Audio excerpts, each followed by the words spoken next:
on the dailies today, I want us to, there's an issue to do with the Deputy President, but we'll be getting into that later on. I want us to look at one of the top stories making headlines on the People Daily.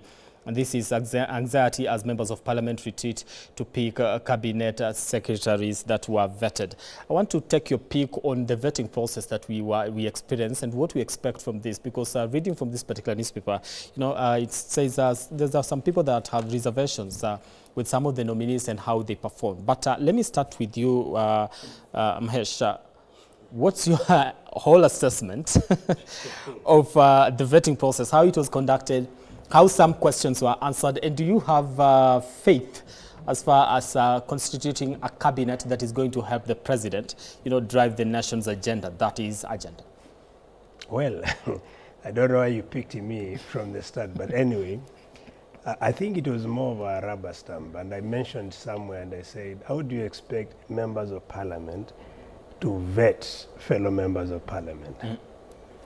The answer is these are friends, these are buddies. And if you look at the way it was done, some of the CS do not merit to be CS. There are questions of graft, someone who is already accused of graft, and throughout the process, the person was actually cleared, you know.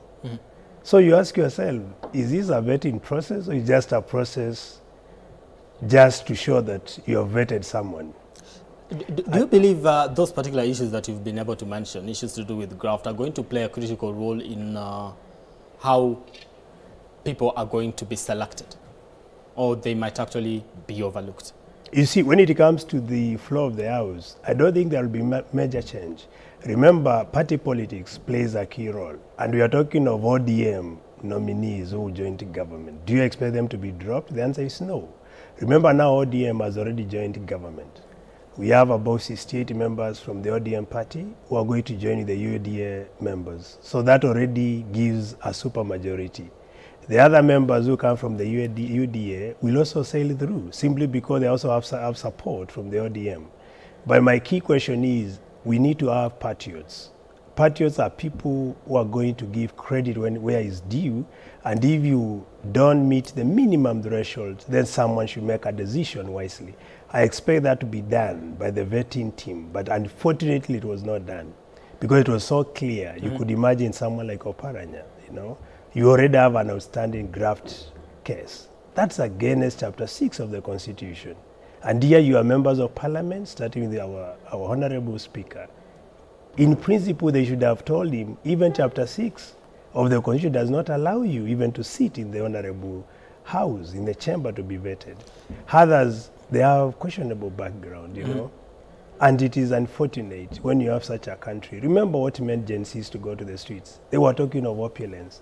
Some of the members who have been accused strongly of opulence were cleared by the same vetting process, you know. Okay. Others were accused of, you know, you're talking of opulence, there's elements of graft, there's element of tribalism, and so many other issues that agitated the Gen Zs to go to the streets. And so then the same people we totally are don't have faith in terms of this. You feel like it's going to be a rubber stamp. If you listen very clearly what the president said when he dismissed the cabinet, and I'm going to quote what he specifically said. He said, after holistic review of performance appraisal of my cabinet, I hereby dismiss entirely. So it means they were all sacked on basis of performance. Then, shockingly, he reappointed half of the cabinet again. So you ask yourself, what has changed now? Has their performance appraisal been doctored, or what has changed? And then, to make matters worse, some of them were assigned to the previous positions, not even being reshuffled. So in principle, that is double speaking. Okay. Here you say you dismiss people because of underperformance. At the same time, you reappoint the same group. And those who have not joined the CS, I think they were sent to be diplomats. There's a breaking news which I saw. I don't know how true that is. There's some clarification that but that was eventually they are going to go to the respective committee in parliament who are going to vet them for the diplomatic appointment. So there are so many questions that are making many Kenyans ask ourselves, which direction are we heading to? Do we really have genuine people? Okay. in government. Let me bring Morara. This is the thing, rubber stamp. And Parliament has been accused of that, and this particular committee has done a process, to some extent that was, in full glare of the media, people witnessing how the process was conducted. Will that hold any water as far as, approving who is actually suitable for this particular position? So you also hold the same view that it's a house that is just going to rubber stamp what has already been decided, and there's no particular seriousness when it comes to the vetting and looking at the credibility of these particular individuals?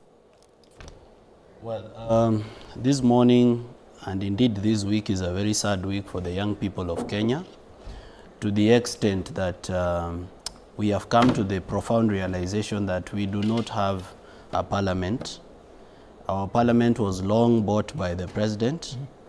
I heard that they were bribed 2 million shillings to pass the finance bill. They denied that. And I disagree that 2 million is too much for members of parliament.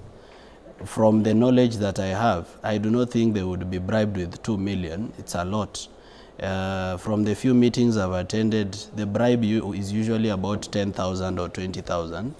So I wondered how this time it would be that much. So we don't have a parliament. Our parliament has already been compromised by the executive.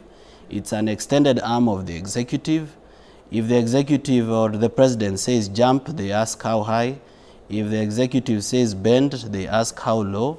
They pass anything and everything that comes from the executive. So we don't have a parliament. And you see, the constitution intended that parliament will be the voice of the people. That is why it gave excess power to parliament, to the extent that they can impeach the president, they can impeach the deputy president, they can impeach any cabinet secretary, they can summon any person to appear before a parliamentary committee, just as a high court can do. These powers that they were given was for purposes of accountability and keeping the government in check. If parliament was actually doing its job, we, the young people of this country, would not have needed to go to the street. But because our parliament has become an appendage of the executive and their appetite for bribery is so high that now we do not have any faith in any process that goes through parliament. Therefore, we do not expect... when the vetting of the cabinet secretary, what was your assessment entirely? My assessment was that it was a group of buddies seated having a cup of coffee, decided which one among them is going to be the prefect and who is going to be the deputy. You could see how the speaker was trying to guide the interviewees through the questions, even sometimes speaking to them in parables, telling them, are you the one I told to read the animal farm? Are you the one that I reminded about a witness that talks too much? You could see the minority leader, Junet Mohammed, even signaling the cabinet secretary, don't answer that question. So it was a charade. It was a process that is multiplied by 0 raised to power infinity. It was worth nothing, a waste of our airtime and a waste of our time, a process that will produce nothing, and even the products of that process, they will do nothing for our nation. So we have no hope at all for these cabinet secretaries. Although this is the thing, it seems to be doom and gloom. There's nothing good to say about the entire process. To some extent, I was expecting a little bit of hope as far as having a cabinet that is going to be speaking on behalf of the people. But from what our colleagues are saying here, it looks like we don't have that. There's no light at the end of the tunnel. I think Kenyans just want to see blood. They just want to see people fall. First of all, when the president disbanded the cabinet, he said he has looked at it holistically and is going to review and reorganize. When he said holistically, he simply meant he was looking at the cabinet as a whole, not individual failures. And when he's going to reorganize, he did not say he's going to throw out everyone and bring in a fresh people. Reorganize the very people, including some that are eliminated and some that are brought in as fresh people. CSS are leaders of those institutions rather than technocrats. When you already have a PhD holder as the PS for education, get the leader to lead the policy direction of that ministry. When we had the vetting in the National Assembly, and it is over, and they are going to sit down to review and debate who goes forward and who doesn't go, I think to now grant it as a charade is too early. But nevertheless, I don't think there was anybody seated there that really did not deserve those seats. If the president looked around and thought these are the people who are going to lead these very ministries, and then you come and say Governor Oparanya has cases hanging over his head, I want to say that he's innocent until proven guilty. I remember President Uhuru Kenyatta and William Ruto were voted into office when they had cases hanging over them at the ICC. And we said these people are innocent until proven guilty. And true, they were proven innocent in the end. Let's give Oparanya his dues. He has not been taken to court, and the court has not declared him as guilty. We must also remember that people will accuse you in politics. People will even accuse you with things you have not done. And the people want to hear, gazeti inasema nini kuhusu huyu? Hiyo gazeti pia, from the source it got the information, it may be just propaganda. You will come in. Just have a minute. So how many times do we see things on news that are not really factual, that have been brought by sources that are questionable? So when you look at the process, do you agree with the process and how it was conducted and how people, go to interact with the questions they were given? Do you have faith in that? In the process that was taking place in Parliament? Yeah. Of course, that is how it has been done. If the very people who are doing the vetting did not ask the questions you expected them to ask, let's talk about that. But again, the questions that they were asked is enough to determine whether they are capable of running those institutions or not. All right. You wanted to comment? I want to disagree with him on one condition. If you say that you are innocent till you are proven guilty, that is not the requirement, or that is not what is required when you are being cleared for a state office position. I'll make reference to members of parliament. Before you run for office, you need to have ESCC certificate clearing you, regardless of whether you have been proven guilty or not. If they don't give you that certificate ascertaining that you are fit to occupy a public office, then you can't be cleared to run for office.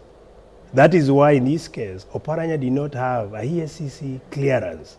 So in principle, that disqualified him. He was not supposed to even have appeared to the panel.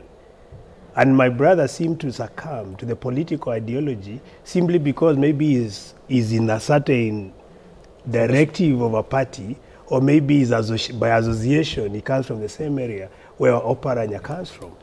That's why I say we need to have independent minds, and they say this is wrong, this is right. In terms of qualifications, he might have the qualifications. I don't know about in terms of the position he's associated and his experience, whether it matches. But I presume perhaps. But when it comes to your personal character, if you have been accused, we don't need to wait. You can only be appointed if you are cleared. That is when you are taken to the court of law, and the court of law clears you and says this person is innocent. But don't make reference to the presidential the president's candidate, the Ruto and the Uhuru, who are actually voted in Kenya when they had outstanding cases in the ICC. That's a different matter. When it comes to Kenya, it's very clear. Before you occupy public office, you need to have certain certificates. For example, if you are former students, maybe in different universities, and you did get help and you never cleared help, if you don't have a help certificate, that itself disqualifies you. Clearance. If you don't have ESCC certificate, that disqualifies you. If you don't meet minimum academic requirements based on the position you are being selected for, that disqualifies you. In this case, Oparanya should have been disqualified by ESCC. He did not have ESCC certificate, and that meant him not meet the minimum threshold required for the position he was being nominated for. Okay. If I may come in at that point. When we went to the street, we did not go to the street so that individuals can get positions. We went to the street so that we can have a change of system. The first thing we expected from the president is a trimmed down cabinet. The president has appointed a cabinet of about 21 or 22 individuals. We expected that cabinet to be trimmed down to around 14. For example, why should we have the Ministry of East African Community Affairs? The State Department, that State Department should be in the Ministry of Foreign Affairs. Why should we have, for example, the State Department of Asals in that ministry? That one should be in Treasury and Economic Planning or in some other place. Okay? This is what we expected from the president. Serious austerity measures. But the president, being dishonest, as he has always been and continues to be, decided to dismiss his cabinet and bring back to us the same people, and more worse, to pick the running mate of one of the persons that was dismissed and bring them back into the cabinet, and even appoint Murkomen to be the cabinet secretary in charge of issues that regard the youth. I want you to forgive my good friend Mr. Odoyo Owiti this morning for the sentiments he has made. I know that he doesn't mean them. Because Mr. Odoyo Owiti is having a Damascus moment. Remember, he's been very anti-Raila. And actually the reason he was brought into Ruto's good books was so as to counter the Raila wave in Nyanza. Now Raila is in the bedroom with William Ruto. So Mr. Odoyo Owiti is still deciding what he will do with that, because he did not expect that it will happen. So the truth is that the president has dishonestly and quite surprisingly played the young people of this country by not providing a solution, but seeming to provide a solution which is not a solution. Let me just finish. The Honorable Kithure Kindiki is yet to account for people that have died, okay? People that have been shot through extrajudicial killings, missing people who've been abducted. He's yet to account for it. This is the Honorable Alice Wahome, who's been in charge of the Ministry of Lands. She's back there. Right now, in Kenya, having a title deed, you have to have the title deed in your house, but you have to keep checking on the plot whether it has disappeared, because it's not enough to have a title deed. She has done very little in the Ministry of Lands in terms of bringing sanctity to that ministry and to our registries. If you look at a person like Aden Duale, if you look at his performance at the Ministry of Defense, you do not see what new he will bring to the Ministry of Environment. So I don't see any good thing that will come from this cabinet. And if you look at the net worths, actually this vetting process was just about people and their millions and their billions, of which Kenyans are suffering. When you go to a parliamentary process and you are asked how much are you worth, and you say you're worth 870 million, the next question should be, how much have you paid in taxes? Or how did you make 870 million? People's net worth has been increasing. In just a few months, their net worth has increased by 150 million, 200 million, and they are not being put to task to explain how they've made these millions. To be fair to them, the speaker did say their net worth does not, it's not just for accountability purposes, but it's not something that is going to guarantee whether they get the job or not. It's not a measure of disqualification or being qualified. But it matters. Let me just, let me ask. I want to bring in Odo because I want to give him a right to reply before I take a break. We need to be fair to these people. When you say that the youth went to the streets so that the ministry is reduced, I don't think by putting 22 cabinet positions is against any constitution. There was a time we had 44 ministries in this country, and the country ran to the end. Anybody who thinks he can rule this country with 15 ministries should vie for the presidency and appoint his 15. Still, that is in the constitution. If President Ruto, who was appointed by the people of Kenya through an election, thinks all he needs is 22, and when you come and say that we have a ministry that is only East African Community, it is East African Community and Regional Development. That is the ministry we have, not the one he's talking about of East African Community. And the president thinks regional development and East African Community put together is a ministry that is worth the time of a CS. And there's something people talk about here. that I wonder where it became illegal at the opulence. There are people in this country who will wear one coat the whole year, but they have stolen hundreds of millions from public coffers and invested in properties. And there are people who will take loans to use Lexus worth 50 million, and they will run with them. So I think getting into how somebody is driving himself around and saying he has stolen because he's driving an expensive car. Somebody is owning something that is kept in the village that is worth 100 million. So I think we need to be fair. And in any case, President Ruto was just elected less than 2 years ago. Already, we are putting on him things that we even suffered with in the last regime. Okay. We are talking about high cost of living. I remember before we went elections, unga was 250, fuel was 250, and sometimes we could not find it. And even the trick President Uhuru Kenyatta did was to put subsidy so that the people don't feel the pinch because he knew it was going away. Let's be fair. 5 years is not a long time. If we do believe that President William Ruto is not performing to our satisfaction, we have the ballot. Let's urge our people to get votes and vote him out. Okay. Then coming to net worth, I think this net worth, we are putting it in front, but it is the media that gave it prominence. You find a headline, each person, his net worth is put. If somebody is worth 600 million, in 2 years, what is wrong with that thing rising by 100 million? Even if he didn't do any other business, because there is appreciation of assets. Okay. Besides any business that those things are doing. Right, suppose that 600 million is about the property he wants. You will respond when you come back. You will respond when you come back, and as we also continue to taking a look at the state of the nation.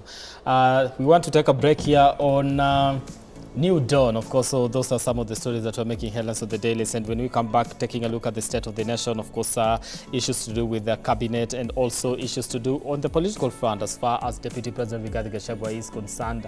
All that coming up in just a short while. So don't go too far. Continue engaging us on our socials at K24 across all social platforms. We'll be back in a few.